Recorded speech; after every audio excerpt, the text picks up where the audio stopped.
मोहब्बत में बराबरी कहाँ होती है मुर्शद, महबूब का पलड़ा हमेशा भारी ही रहता है। हम ख्याल अगर हम सफ़र हो जाए तो मंजिलें आसान हो जाया करती हैं।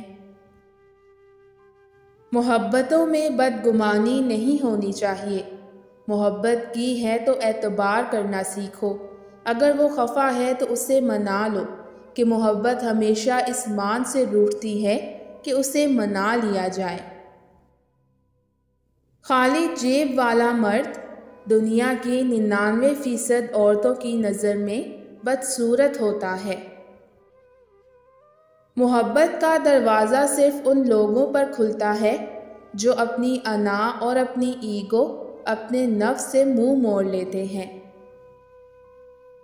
जो लोग आपसे मोहब्बत करते हों उनकी मोहब्बत का जवाब मोहब्बत से दिया करें, वरना वो लोग हमेशा के लिए खो जाते हैं।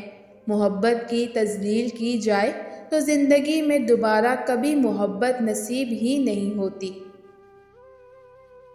यादें हड्डियों के पुराने दर्द की तरह होती हैं, हर बदलते मौसम के साथ ताज़ा हो जाती हैं। मोहब्बतें बांटने वाले खुद प्यासे ही रहते हैं, क्योंकि दुनिया ये समझती है इनको तो मोहब्बत की ज़रूरत ही नहीं। इनके पास तो मोहब्बतों के ख़जाने मौजूद हैं, बजते ढोल के अंदर कौन देखे। अगर औरतें भी मर्दों को गैरत के नाम पर कत्ल करना शुरू कर दें तो मर्दों की नस्ल काले हिरन की तरह नापैद हो जाए। याद रखना, जो मर्द औरत पर नज़र रखे या शक करे तो समझ जाना वो आपसे बेइंतहा मोहब्बत करता है।